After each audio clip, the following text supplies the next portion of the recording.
নমস্কার, Rishibani institute of Vedic অ্যাস্ট্রোলজির পক্ষ থেকে স্বাগত জানাই আজকের জ্যোতিষ আলোচনায়। আমি শান্তনু আপনাদের সঙ্গে।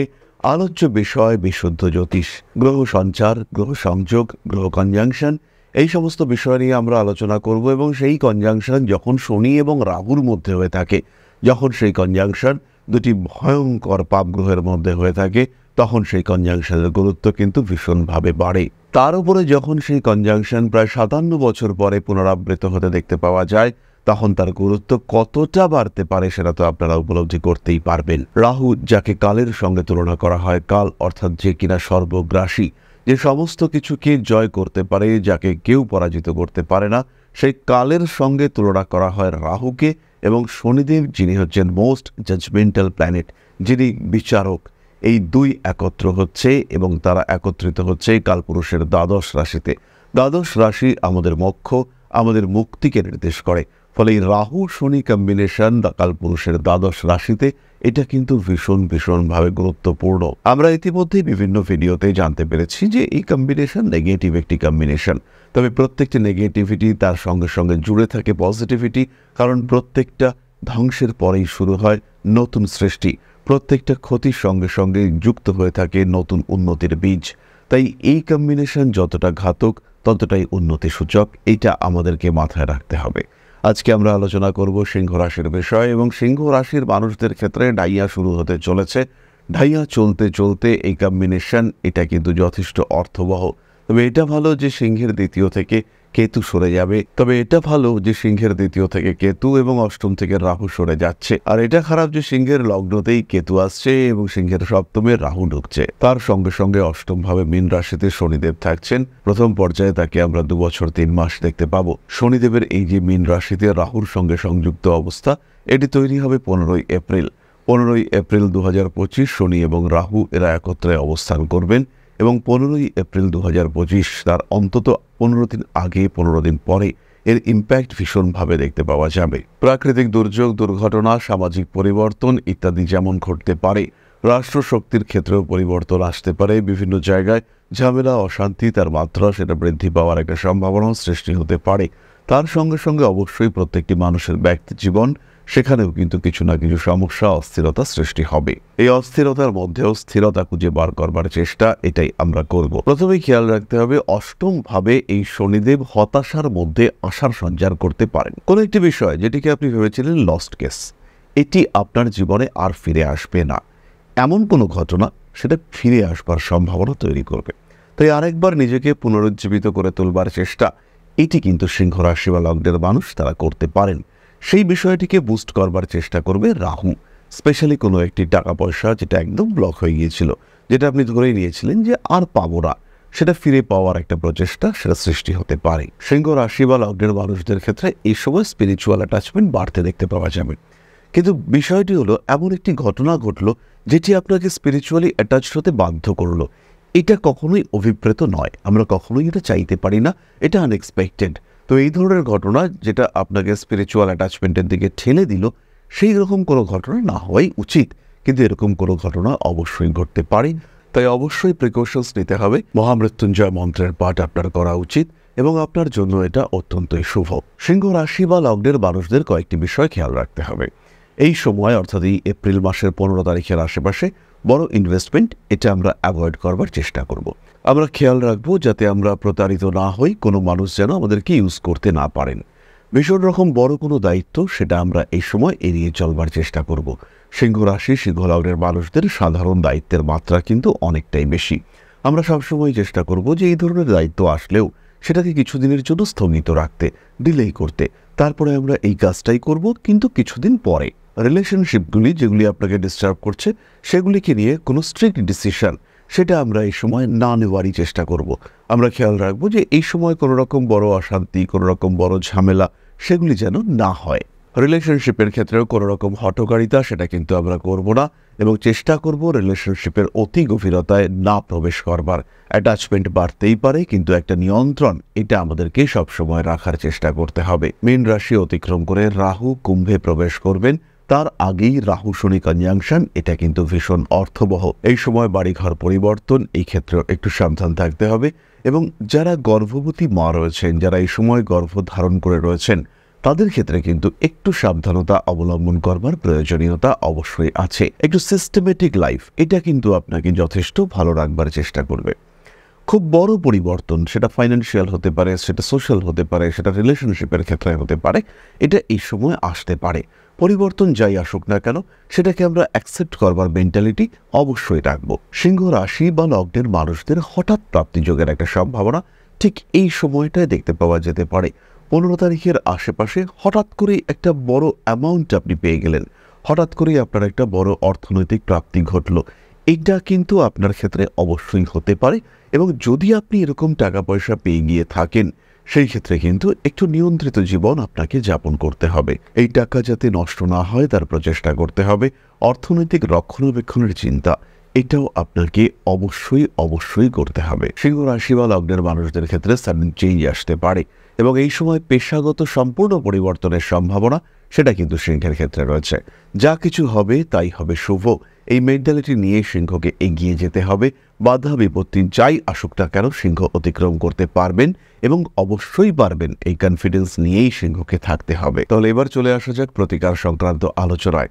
অষ্টম ভাবে শনি রাহু কম্বিনেশন হচ্ছে সিংহের ক্ষেত্রে। মহামৃত্যুঞ্জয় মন্ত্র অবশ্যই পাঠ করব। ভগবান শিবের উপরে অভিষেক বা রুদ্রাভিষেক আমরা প্রত্যেক সোমবার করবার চেষ্টা করব। যত রকম অনৈতিক কার্যাবলী রয়েছে সেগুলিকে বর্জন করে সিস্টেমেটিক লাইফের দিকে আমরা অগ্রসর হওয়ার চেষ্টা করব এবং এর ফলে কিন্তু আমাদের জীবনের বাধা বিপত্তি অশান্তি এগুলো থেকে আমরা বেরিয়ে আসতে পারবো। এর সাথে সাথেই সিংহ রাশি বা লগ্নের মানুষরা ধারণ করতে পারেন সিট্রেন ব্রেসলেট, তার সাথে অবশ্যই আপনাকে ধারণ করতে হবে একমুখী রুদ্রাক্ষ এবং রোজ কোয়ার্টস। যারা ফাইন্যান্সিয়াল দিক থেকে ভীষণ সমস্যার মধ্যে রয়েছেন এবং বুঝতে পারছেন যে প্রবলেম আরও বাড়তে পারে, তারা অবশ্যই এর সঙ্গে পাইরাইট কম্বিনেশন ধারণ করতে পারেন। তাহলে এবার আমরা চলে আসব আলোচনার পরবর্তী স্তরে, আপনাদের প্রশ্নে জ্যোতিষের উত্তর। তবে তার আগে ছোট্ট একটি বিষয় আপনাদের সঙ্গে শেয়ার করতে চাইব। আশা করি পরম পিতার আশীর্বাদে সবাই খুব ভালো আছেন। জীবনে চলার পথে বিভিন্ন সময় বিভিন্ন ক্ষেত্রে আমরা প্রত্যেকেই কিছু না কিছু জনহিতকর কার্য করে থাকি। রাস্তায় যদি একজন মানুষ এসে আমাদের কাছে সাহায্য চায়, আমরা যতটুকু সম্ভব তাকে সাহায্য করবার চেষ্টা করি। কখনো কিছু অর্থের বিনিময়ে, কখনো তাকে কিছু খাদ্য সামগ্রী কিনে দিয়ে, কখনো গাছের জল দিয়ে, কখনো পাড়ার রাস্তার কুকুরটিকে খেতে দিয়ে আমরা সমাজের উন্নতি করবার চেষ্টা করি।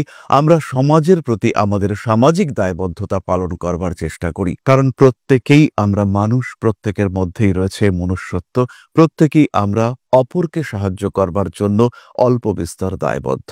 এই ভাবনা নিয়েই অধ্যাত্ম সেবা এবং প্রকৃতি পূজনের ব্রতী হয়েছে আমরা। আপনাদের সহযোগিতায় গঠন হয়েছে পরম ব্রহ্ম মিলন মঠ ও সেবাশ্রম। দীর্ঘদিন ধরেই, প্রায় বিগত 3 বছর ধরে বিভিন্ন সময়ে, বিভিন্ন অবস্থায়, বিভিন্ন পরিস্থিতিতে মানুষের পাশে গিয়ে আমরা দাঁড়িয়েছি। মানুষের পাশে যতটা সম্ভব সাহায্য করবার চেষ্টা আমরা করেছি আমাদের ক্ষুদ্র সামর্থ্যে। বারংবার আমরা পেয়েছি আপনাদের সাহচর্য, বারংবার আপনারা বাড়িয়ে দিয়েছেন আপনাদের সহযোগিতার হাত। তাই আরও একবার আপনাদের সামনে আজ আমি আবার এসেছি পরবর্তী কর্মসূচিকে বাস্তবায়িত করবার জন্য। বিগত দিনগুলিতে বিভিন্ন সময়ে আমরা বিভিন্ন ক্ষেত্রে ডোনেশন কর্মসূচি করেছি।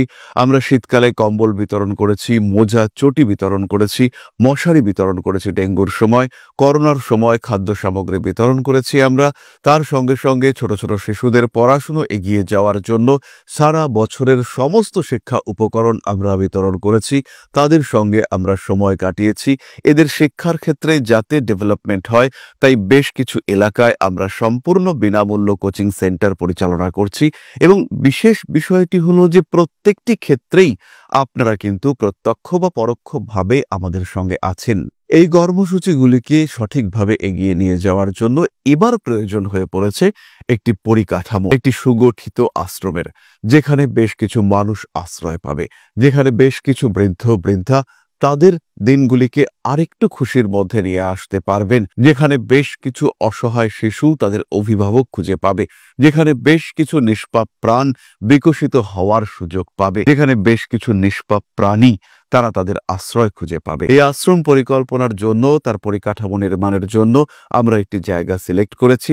সেই জায়গাটি ক্রয় করবার জন্য প্রয়োজন বিপুল অর্থের, যেটি কেবলমাত্র আমাদের প্রচেষ্টায় সংগ্রহ করা অসম্ভব। তাই আপনাদের প্রত্যেকের কাছে ছোট্ট অনুরোধ, প্রত্যেকেই অল্প অল্প করে এগিয়ে আসুন। প্রত্যেকের বিন্দু বিন্দু অনুদানে একদিন সিন্ধু স্বরূপ গড়ে উঠবে পরম ব্রহ্মমিলন মঠ ও সেবাশ্রম। আমাদের প্রত্যেকের স্বপ্ন সমাজের জন্য কিছু করে যাওয়ার, সমাজকে উন্নততর পর্যায়ে নিয়ে যাওয়ার এই যে প্রচেষ্টা, এই যে ইচ্ছে, এই যে উদ্যম, এই উৎসাহ বাস্তবায়িত হবে আপনাদের সহযোগিতার মাধ্যমে। তাই আপনাদের প্রত্যেকের কাছে স্বনির্বন্ধ অনুরোধ, যতটুকু সম্ভব, যতটুকু সামর্থ্য, হতেই পারে অতি ক্ষুদ্র সেই সামর্থ্য, কিন্তু এসে পাশে দাঁড়ান। ইতিমধ্যেই বহু মানুষ তাদের যথাসম্ভব সাহায্যের হাত আমাদের দিকে বাড়িয়েছেন। আমরা তাদের প্রতি কৃতজ্ঞ, আমাদের আন্তরিক ধন্যবাদ আমরা জানাই তাদের প্রতি। এবং আপনাদের কাছেও আমাদের অনুরোধ, আপনারাও একটু একটু করে এগিয়ে আসুন। সবাই যদি অল্প অল্প করে এগিয়ে আসি, তাহলেই কিন্তু বিরাট কোনো স্বপ্ন বাস্তবায়িত হতে পারবে। সকলেই যদি অল্প অল্প করে এগিয়ে আসি, তাহলেই কিন্তু বিরাট এই মহান কর্ম বাস্তবায়িত হতে পারবে। একদিন আমার আপনার প্রত্যেকের স্বপ্ন পরম ব্রহ্মমিলন মঠ ও সেবাশ্রম আধ্যাত্ম সেবা এবং প্রকৃতি পূজনের এই মহান দায়িত্ব নিয়ে এগিয়ে আসতে পারবে, একটি জায়গা তৈরি করতে সক্ষম হবে। সবাইকে জানাই অগ্রিম ধন্যবাদ এবং শুভেচ্ছা। সবাই খুব ভালো থাকবেন। নমস্কার। তাহলে এবার চলে আসা যাক আলোচনার পরবর্তী পর্যায়ে, অর্থাৎ আপনাদের প্রশ্নে জ্যোতিষের উত্তর। প্রশ্ন করেছেন ব্রজমোহন সরকার, জন্ম তারিখ 16/3/2005, জন্মস্থান মালদা, জন্ম সময় সকাল 10:10 AM। প্রণাম নেবেন দাদা, প্লিজ ক্যারিয়ার নিয়ে কিছু বলুন, প্লিজ, খুব দরকার। ব্রজমোহন বাবু, আপনার বৃষলগ্ন, বৃষরাশি, দ্বাদশে রয়েছে রাহু এবং মঙ্গল কিন্তু তুঙ্গ অবস্থায় রয়েছে, দ্বিতীয়ভাবে রয়েছে শনিদেব। এই ক্ষেত্রে অর্থনৈতিক দিক থেকে একটা স্ট্রেস, প্রেশার এটা আপনার মধ্যে কাজ করবে। যেহেতু শুক্র আপনার 10th হাউসে রয়েছে, তাই শুক্র রিলেটেড কোনো কাজকর্ম, সেটা অভিনয় হতে পারে, সোশ্যাল মিডিয়া ওরিয়েন্টেড কাজকর্ম হতে পারে, আইটি ওরিয়েন্টেড কাজকর্ম হতে পারে, এডুকেশন হতে পারে, কেমিস্ট্রি নিয়ে পড়াশুনো হতে পারে, এই প্রত্যেকটি ক্ষেত্রে কিন্তু আপনি উন্নতি করতে পারবেন। আপনার ডেভেলপমেন্টের একটা ফিল্ড হতে পারে ফ্যাশন। ইনিশিয়াল ফেজে আপনাকে অবস্ট্রাকশন ফেস করতেই হবে। অর্থনৈতিক ক্ষেত্রে আপনাকে চাপের সম্মুখীন হতেই হবে। বাধা বিপত্তি যাই আসুক না কেন, সমস্যা যেদিক থেকেই আসুক না কেন, আপনাকে ওভারকাম করবার জন্য আরেকটু খাটতে হবে। আত্মবিশ্বাস, আত্মপ্রত্যয় বজায় রাখতে হবে। শনিদেবের জন্য প্রতিকার স্বরূপ ধারণ করুন এমেথিস্ট ব্রেসলেট এবং তার সঙ্গে সঙ্গে অবশ্যই 7 মুখের রুদ্রাক্ষ। তাহলে আজকের আলোচনা আমরা আর দীর্ঘায়িত করব না। সবাই সুস্থ থাকুন, ভালো থাকুন। মা শ্রী শ্রী আদিশক্তির আশীর্বাদে আপনাদের জীবনের সমস্ত বাধা বিপত্তি দূরীভূত হোক, আরও সমৃদ্ধ হয়ে উঠুক আপনাদের জীবন। জয় মা আদিশক্তি। নমস্কার।